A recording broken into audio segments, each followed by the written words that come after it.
What's going on? What's going on? New gaming order. You know, jumping right back into this, like going like the Hodge twin, no lube. Oh man, I love that show.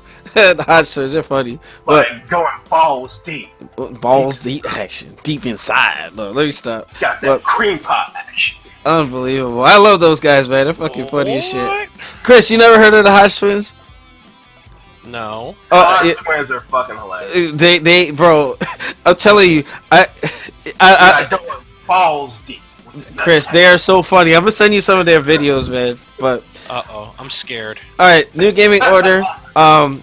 We're doing our PSA segment, so this is pretty much the Wild Wild West of any news that any of the staff members want to bring out there. But I wanted to talk about, for my PSA to start, Gears of War 4 may be getting released earlier than scheduled. Now, this is a breath of fresh air because we're marred by ridiculous delays, you know, from what was that, Uncharted to Scalebound being pushed to next year. Shit, at least we got some good news where Gears of War 4 may be coming out ahead of schedule. So, you know, I want to make mention of that. Also, Stone Fox Media had made a comment or talking about on his channel that the Destiny community is dead, feeling that Bungie and Activision are saying fuck it, we're going to just focus on Destiny 2.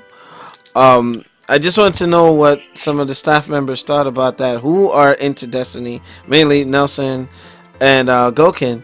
But do you guys feel that the Destiny community is thinning out, or the hype for it that Bungie has built up is dwindling away? I'll go first, Nelson, because you're usually pretty epic on your, you know. Epic.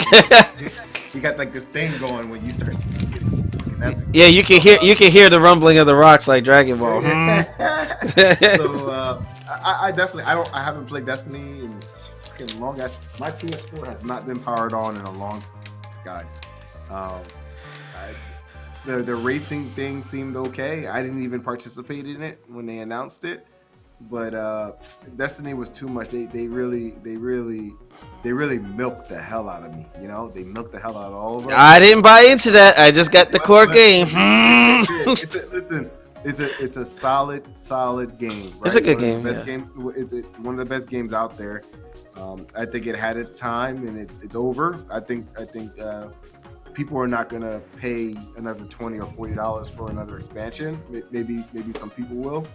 Mm-hmm. But it's just, you know, I don't get excited to pick it up and play anymore. You know, it had its time. So, all right. I mean, that's my take on it. I think it's definitely thinning out. Yeah, they could focus on Destiny 2, but fuck, like, you know, like they're just gonna milk it again. Man, but you know what? Can you do the cost, like for the game was $60 and all the DLC? What did it come out to eventually? I think I paid $100. I think $100. It's a little bit over 100, right? If you buy the first game, you buy their first expansion for $20, right? That's 60, and then so it comes out to about 100.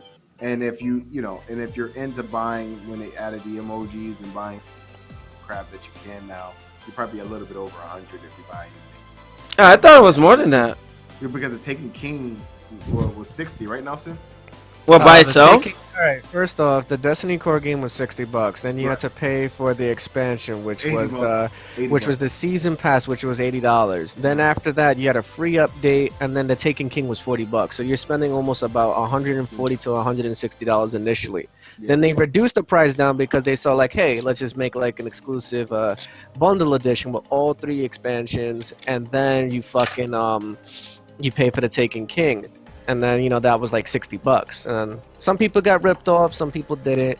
And then they started doing microtransactions where you can buy silver, which is for MotoCons, which is for like Sparrow Racing when it came out and stuff like that. I mean, to me, the game is all right. I just stopped playing it because everyone got off the game. You had other games that just, came out at the correct time to put Destiny on the back burner. Like you had a Xenoblade X Chronicles, you have a Super Mario Maker people's going fucking crazy over, the new Call of Duty, the Metal Gear Solid, The Witcher. There's a lot of games out there now that's putting Destiny in the back seat. And the only way they could come back if either they have new content or they come out with Destiny 2.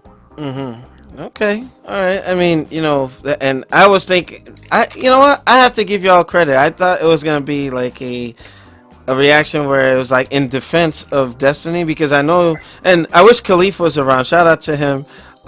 With I know you guys like the game. It's a good game. It's so time involving, the grinding. I think that kind of discouraged me.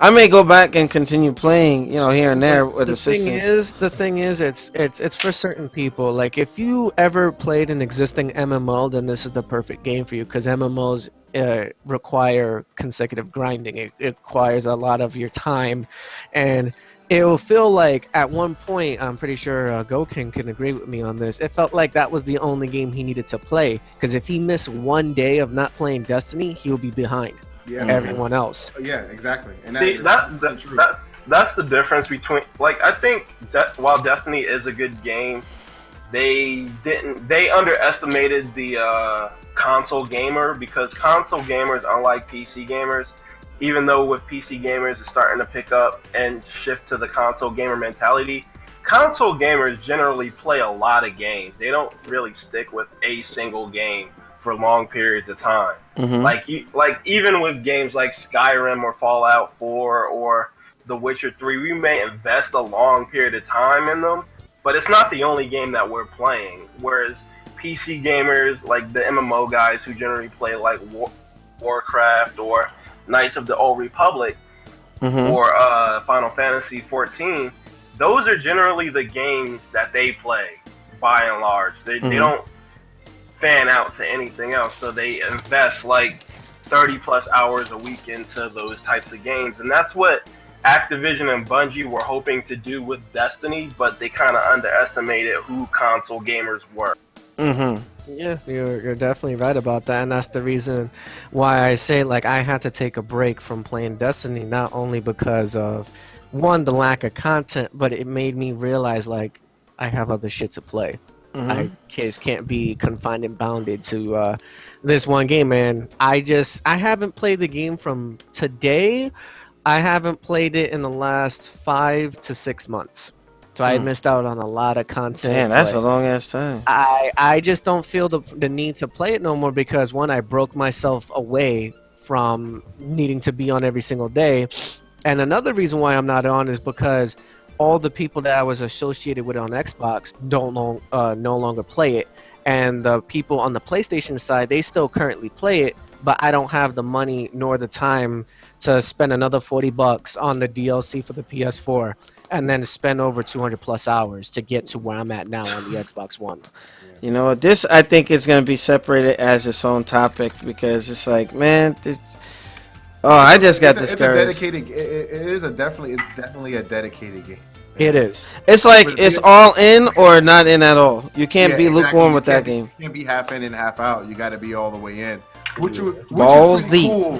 Which is pretty cool, right?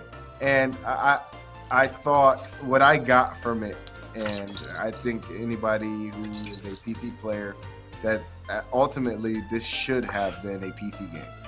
I think so too. It can still be a PC game, but what they wanted to do, just like with at first Phantasy Star Universe was like console bound. Now you can get it on the PC due to private servers and shit like that. But I guess Bungie and also Activision was like, you know what, let's just give console gamers somewhat of a feel of what it would feel like to have a first-person shooter / MMO kind of style of play. Even though, like, in a sense, Borderlands was like the blueprint of it. Yeah, Borderlands is still an amazing game. I actually was playing Borderlands last night. You know, the one that somebody gifted it to me. I think it was on your knees. Me. Yeah, that was me. I was the first one. Yeah, I was fucking around with it. So maybe we'll link up and play and mess around with that. But you know what? Because it took its own topic, so I'm gonna break this up and continue the PSA's part 2. But we'll be right back, New Gaming Order. Oh, sweet.